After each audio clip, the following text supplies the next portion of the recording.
Alright, welcome to the round 6 game of the Dublin Chess Open. It was Monday morning, last day of the event. Um, why is it? It's 90. But, so, coming into this game, I had 2 wins, 3 losses out of 5 games. But I was feeling good. I wanted to win, pretty badly, so I started with e4. I was going to go for King's Gambit if he played e5. I didn't know what I was going to play if he played otherwise, so he didn't. He played c5, the Sicilian. I was totally happy to play my main attack against the Sicilian, b4, the wing gambit. I already started fun, but that's just my playstyle. Almost everything I play is a gambit, even in serious chess games. Well, I guess I should. My opponent was Yinan Duan, apparently 1741 over the board, which is pretty impressive. Um, but he was about 11, 12-year-old Asian-looking kid, but I think he was like Ireland, like citizenship, and he takes natural response, gain a pawn. That's what you're supposed to do. And I actually go with a sideline here. I don't play a3 or knight f3. I'll do the Abraham's variation. And really, what I'm hoping for is what he played, knight c6, which is a lot of people play the Sicilian, and then they go for the knight c6 Sicilian because the pawn's already on c5, so it's not blocking at all. But this kind of runs into my main opening prep for the wing gambit, and I instantly take control of the full center with d4. And he has to respond to the center, so he played d5, which is a natural response to my move. It's not like it's a bad move, but it's something I know very well. I've played many games with this position already. So I took natural response, and I kind of have a trap going when he takes back with the queen, natural response, and I think what I figured out from this game is that you need to have a little patience on these moves, act like you don't know them instantly, because I instantly lashed out with c4, as if I knew exactly what I was doing. And it was in this position where, like, it's still a relatively even game according to Stockfish, but it's a little bit more confusing than what meets the eye. And you can't take the pawn, obviously, but en passant, knight takes. Looks like you can take the pawn, right? But you can't. So he did take en passant, and I take back with the knight. And now here, it looks like he can take the pawn. But the problem is, after he takes, it's not knight here to attack the queen and hit the fork. It's actually knight here, because this fork is guaranteed, and honestly, if he doesn't do anything about it, like right now, like he takes the bishop, oh, I take the bishop. It's checkmate, man. Like, you're not losing the rook in the corner. So, yeah. He once we got here, like, to the c4, he started to take a little bit longer on his moves, and he started to look pretty uncomfortable, which I was happy to see, but I also expected it. It's tricky when you're sitting here and you have a long time to think about all of White's options of what they can do, because, like, queen moves around, I'm ready to play, I'm ready to kick that pony out type thing. But yeah, that's why like a lot of players will en passant to get rid of this construction, these hanging pawns. So take back, but this didn't happen in the game. He didn't take the pawn. Some players will also play here, but he went with a safer approach. Actually, just dropped the queen back. Very respectable move. So I just quickly, like, playing all these moves very quickly decided to just develop the knight. I knew knight f3 is very preferred by the engine in a lot of these lines that I know. So and then here was the first part of the game where I put a question mark by one of my opponent's moves. He played the bishop pin on the queen, and I think I could go ahead and do it. Like, yeah. Question mark, question mark. I don't know how to do it. Do I have to drag it? Okay, I'll give up on that. But oh, there we go. It's there now.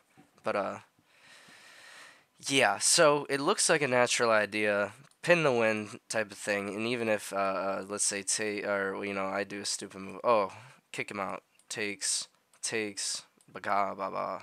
I hit the queen too. So it looks like a normal idea, but the problem is it makes this king a little weak, and you'll actually see it come to fruition actually.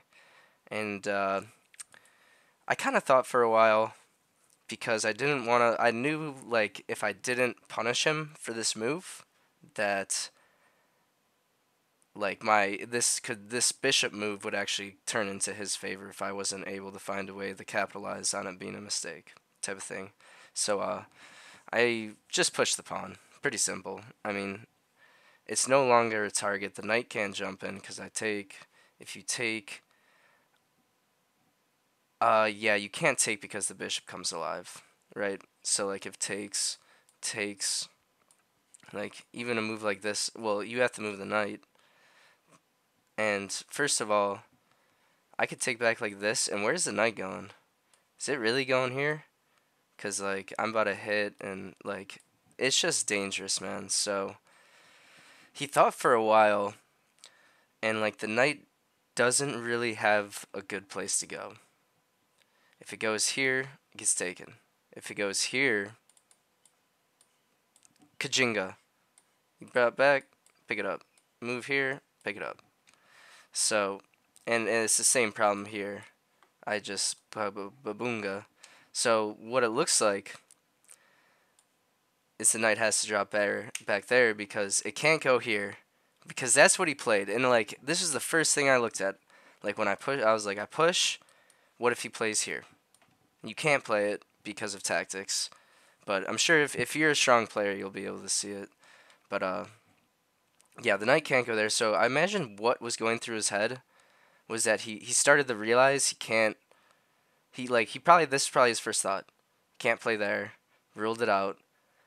And then he started to look at all the other options and realized that this was the only safe square for the knight. And young players don't like to play like this. They really don't. Also, not to mention, this picks up the bishop. So, yeah, he was in a bit of a spot. He probably should have taken, but he probably did not want to play this knight back. He didn't want to, and he also didn't want to give me the option to just take the knight for free. So he went here, maybe hoping I wouldn't spot it, but I mean, I pretty quickly just reached out, grabbed the knight, took it, because, like, yeah, when you take the queen, and according to the engine, this deserved a brilliant, but I don't know if it was a brilliant, because it's pretty, like, clear cut. Like, you take the queen, and I deliver this nasty check. Say hello to my bishop and knight. You have to block with the queen. This all happened in the game. Take back. I took back with the knight. I think taking back with the bishop was a little bit more accurate here. And then he actually thought here for a while, because it wasn't. It's not over. It's not over. But I mean, if he moves, let's say he saves the bishop, I'm ready to check. It's a discovery. We're gonna hit. I was thinking he was gonna play here, in which I don't know exactly what I would have done. That's what I was expecting. But instead he played an absolutely crazy move. He undoes the pin with castles. Castle's long. I was shocked to see this. I thought for a little bit, but I took the bishop, and then he did another surprising thing, and he just simplified into this, where his pieces are all doing nothing. I have two developed. None of his pawns have moved. At least I have one doing something in the center that's protected. And I just go, I'm in a castle. Let's get this last shitter back into the game. And he's not doing anything. He develops a piece. And I really just played pretty simple from here on out. Developed a rook. I'm up a full rook for a pawn, so at the end of the day, I knew I had a big advantage. And yeah, I was kind of struggling to see what he could do here. I was expecting g6 or even here to try and develop the rook this way, because you don't really want to play a move like this because I can en passant. And like you're just opening up shit, you know what I mean? Like even here, you're just opening up the middle, so you can't really push the pawn right now, right? So I don't know why I had never even thought of it, but he played a6, which is much more natural because the only advantage he has is this 2-on-1. And like if he could find a way to sort of get those defended and moving was his only chance. So I started to respect it, and I thought maybe do I go after those pawns? But I just realized like I have so much pressure on the center here, man. Like all on all his stuff. Like there's still not a good way for him to move. What's his knight gonna do? Jump in the do what? Like seriously. So he played g6 or right. He went there, and I quickly played. Wait. Oh yeah. No, I went here. Just if he takes, I take and pose all these same problems that I've just been posing in the same earlier. And I mean, he still doesn't want to do any of this. So, plus now I was threatening to take, and if takes, I'm really simplifying the game. So he'd have to take that way, which is ugly because this pawn still doesn't want to move. And here he went for the bishop trap, and here's when I played the bishop to c5. Just getting out of the way of all the shenanigans, not letting my opponent do anything. And then here he played a logical move, g6, to actually finally activate this dark square bishop, which he probably should have done a while ago. But it's also a little bit tied down to defending this pawn, because if the knight were to dance, this would be it. So, and I actually thought for a little bit here, because after this, this, this, this, I decided I don't know if I actually want to get into this, just because, like, I don't know. I didn't like this 2-on-1. His king's already closer. My king's way over here. This pawn might die if I have to go try and stop these pawns, so I don't know. I just was like, it's winning, and I should win that, but I think there is a cleaner way of doing things, and I did that, and I jumped my knight here, because now I'm hitting this pawn, so you can't really, because I go here and take the rook, and I can jump, and all sorts of ugly stuff.